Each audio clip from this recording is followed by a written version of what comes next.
નમસ્કાર દર્શક મિત્રો, હું છું શ્યામલ મહેતા. આપ જોઈ રહ્યા છો બાજ નજર. મિત્રો, આજે આપણે ફરી એકવાર સિંહોની વાત કરવી છે. છેલ્લા ઘણા સમયથી સિંહો અને માણસનો સંઘર્ષ ચર્ચાનું કેન્દ્ર બનેલો છે. એશિયાટિક સિંહોની વસ્તી માત્ર ગુજરાતમાં અને તેમાંય ખાસ કરીને દક્ષિણ સૌરાષ્ટ્રમાં જોવા મળે છે. સદીઓથી સિંહો અને માણસ બંનેનું સહ અસ્તિત્વ રહ્યું છે. બંને એકબીજાને આદર આપતા રહ્યા છે. પરંતુ છેલ્લે ઘણી એવી ઘટનાઓ બની રહી છે, સરકારી તંત્ર દ્વારા અને લોકો દ્વારા પણ, જેથી કરીને સિંહો અને માણસો વચ્ચે સંઘર્ષ થાય છે.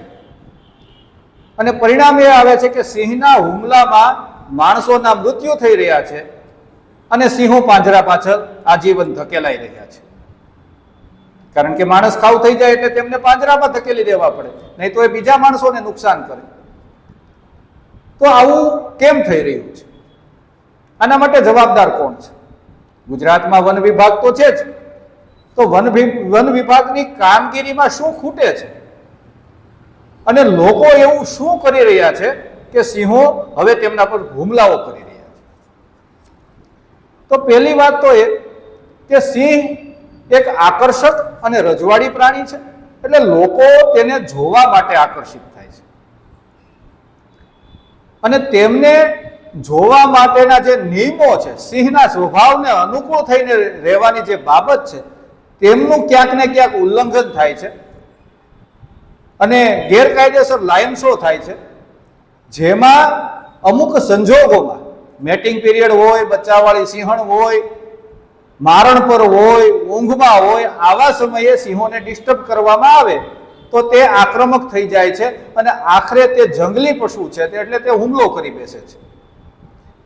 અને તેમની સામે શક્તિમાં માણસની કોઈ વિશાળ નથી, એટલે તે અંતે ભોગવવાનું માણસે આવે છે. એટલે લોકોની આ ભૂલ છે કે તે સિંહોની ખૂબ નજીક જઈ રહ્યા છે. તેને જોવા માટેનું જે આકર્ષણ છે તેમને તેઓ કંટ્રોલ કરી શકતા નથી. ક્યાંક ને ક્યાંક આમાં ભ્રષ્ટાચાર પણ જોવા મળે છે. વન વિભાગ હોય તે ક્યારેક આવી બાબતોમાં આંખ આડા કાન કરે છે. વગદાર લોકો પોતાના મહેમાનોને, નેતાઓને, અધિકારીઓને આ સિંહોના દર્શન કરાવવા માટે નિયમોનો ઉલાળ્યો કરે છે. વન વિભાગ તેમની સામે ચૂપ બેસે છે. પરિણામે છંછેડાયેલા સિંહો ક્યારેક નિર્દોષ નાગરિકોનો પણ જીવ લઈ લે છે. આ એક પ્રથમ કારણ છે.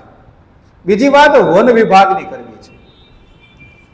વર્ષ 2025માં વન વિભાગ દ્વારા સિંહોની વસ્તી ગણતરી કરવામાં આવી, જેમાં સમગ્ર ગુજરાતમાં ખાસ કરીને તેમની વસ્તી દક્ષિણ સૌરાષ્ટ્રમાં છે, એટલે આપણે દક્ષિણ સૌરાષ્ટ્ર જ કહેશું.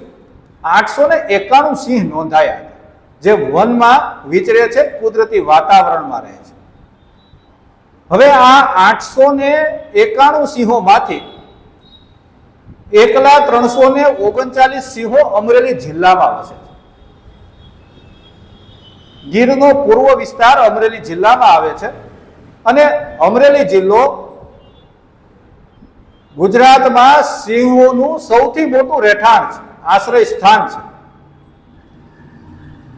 તેઓ વિસ્તરણ વિભાગમાં એટલે કે માનવ વસ્તીની નજીક પણ રહે છે. ગીરની બહાર પણ તેમનું નિવાસ સ્થાન છે. અને વન વિભાગે વહીવટી સરળતા ખાતર એક નવું ડિવિઝન બનાવ્યું સિંહોને અનુકૂળ, સિંહોના સાચવવા માટે. પરંતુ ગૂંચવાડો અહીંયા ઊભો થયો છે. દક્ષિણ સૌરાષ્ટ્રની સૌથી મોટી નદી શેત્રુંજી છે, જે ગીરમાંથી આવે છે, ધારી થઈ અમરેલી જિલ્લામાં થઈ અને ભાવનગરના પાલીતાણા બાજુ જાય છે. ત્યાં શેત્રુંજો ડેમ આવેલો છે. એટલે આ શેત્રુંજો ડેમ અને શેત્રુંજી નદી, આ બંનેને ધ્યાનમાં રાખીને એક શેત્રુંજી ડિવિઝન બનાવવામાં આવે છે. હવે ટ્વિસ્ટ અહીંયા છે. આ ડિવિઝન બનાવ્યું તેની સામે આપણને વાંધો નથી, પરંતુ આ ડિવિઝન અમરેલી જિલ્લાના ભોગે બનાવાયું. અમરેલી જિલ્લો છે, અમરેલી શહેર તેનું મુખ્ય મથક છે. અહીંયા ડીસીએફ કક્ષાના અધિકારી બેસતા હતા, તેમને પાલીતાણા ડિવિઝનમાં બેસાડી દેવામાં આવ્યા છે. હવે અમરેલી જે મુખ્ય મથક છે તેમના નાગરિકોને કઈ વન વિભાગને લગતી બાબત હોય તો તેમને પાલીતાણા જવું પડે અથવા તો ધારી જવું પડે. ધારી પૂર્વ વિભાગમાં એક ડીસીએફ બેસે છે, પણ તે નોર્મલ વિભાગ છે. આ બૃહદગીરનો વિભાગ કહેવાય. હવે પાલીતાણામાં જ્યાં શેત્રુંજી ડેમ છે અને શેત્રુંજી નદી આવે છે એટલા માટે જ ત્યાં એક ડિવિઝન બનાવી અને ડીસીએફ ને ત્યાં બેસાડી દેવામાં આવ્યા છે. હવે એક કેલ્ક્યુલેશન જોજો. આ જે શેત્રુંજી ડિવિઝન છે તેની અંદર અમરેલી જિલ્લો અને તાલુકો, સાવરકુંડલા, લીલિયા, જાફરાબાદ અને પીપાવાવને સામેલ કરવામાં આવ્યા છે. ક્યાં જાફરાબાદ ને ક્યાં પાલીતાણા? કોઈ પણ પ્રકારના લોજિક વગરની વાત છે. અને અમરેલીની આસપાસ અમરેલી તાલુકામાં બાબાપુરથી માંડી સરંભડા, શેત્રુંજીનો જે વિસ્તાર છે ત્યાં સિંહો જોવા મળે છે. તેઓ પાલીતાણા રજૂઆત કરવા જવાના છે. રેન્જ ફોરેસ્ટ ઓફિસર લીલિયા બેસે છે. તો અમરેલીમાં જે વડી કચેરી હતી તે બદલવાનું તગલગી ફરમાન કેમ જાહેર કર્યું? આ એક યક્ષ પ્રશ્ન છે. તાજેતરમાં અંટાળિયામાં એક યુવાનનો 21 વર્ષના યુવાનનો ભોગ લેવાયો છે. કારણ ગમે તે હોય, તે ગેરકાયદેસર લાયન શો જોવા ગયો હોય કે ગમે તે કારણ હોય, તે મીટિંગ દરમિયાન ત્યાં પહોંચી ગયો, પરંતુ આ બધાને રોકવાની જવાબદારી જે વન વિભાગની છે તે શું કરી રહ્યું છે? સિંહોને ખુલ્લેઆમ છંછેડવામાં આવી રહ્યા છે, તેમના વિડીયો ઉતરી રહ્યા છે, તેમની પાછળ વાહનો દોડાવવામાં આવે છે, અનેક વિડીયો છે. તો અમરેલીમાંથી વડી કચેરી ફેરવવાનું કારણ શું? કોઈ તર્ક નથી, કોઈની પાસે નથી.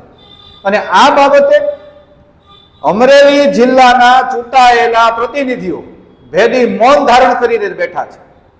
આ એક પસંદગીની સમસ્યા છે. કેટલાક પસંદગીના વિષયો પર બોલવું અને અમુક પસંદગીના ન હોય અથવા ફાવટવાળા ન હોય તેવા વિષયો પર ન બોલવું તે નેતાઓની એક તાસીર બની ગઈ છે. કોઈ દબાણની વાત હોય, આવા વન વિભાગની વાત હોય, ખનિજ માફિયા હોય, કોઈ પણ વિષય હોય, જો એ વિષયમાં જવાબ દેવો આકરો પડે છે તો નેતાઓ ભેદી મૌન ધારણ કરીને બેસી જાય છે. આ મામલે પણ એવું જ છે. અમરેલીથી પાલીતાણા ડિવિઝન ફેરવવાનું અને તેમાં અહીંયા અમરેલીમાંથી વડી કચેરી ફેરવવાનું કોઈ લોજિક કોઈ સામાન્ય માણસના મનમાં પણ સમજમાં નથી આવતું. અમરેલીમાં કચેરી છે તે વન વિસ્તરણ વિભાગની છે.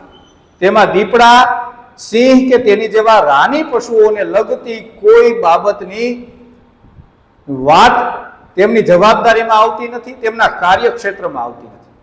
ઘણા સમય પહેલા અમને યાદ છે, બાબાપુર ગામની અંદર દીપડાએ એક બાળકને મારી નાખેલું.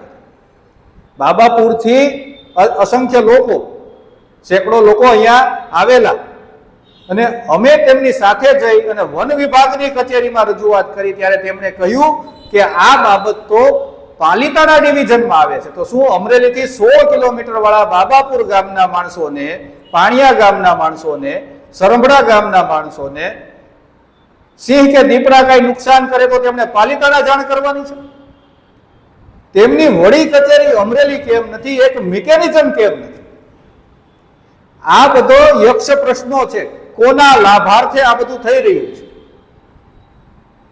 આ બધું અટકાવવું પડશે. લાભ ગમે તેને થતો હોય. સિંહોને પણ બચાવવાના છે. સિંહો સાથે સહ અસ્તિત્વ માણસો, સહ અસ્તિત્વ માનતા માણસોને પણ બચાવવાના છે. આ બંનેના સહ અસ્તિત્વને જાળવી રાખવાનું છે. આમાં રાજકારણની મેલી રમત રમીને ગુજરાતના ગૌરવને તમે હણી રહ્યા છો. અમરેલી જિલ્લો છે, 339 સિંહો. ગુજરાતમાં સૌથી વધારે સિંહો અને અમરેલીમાં વડી કચેરી નથી.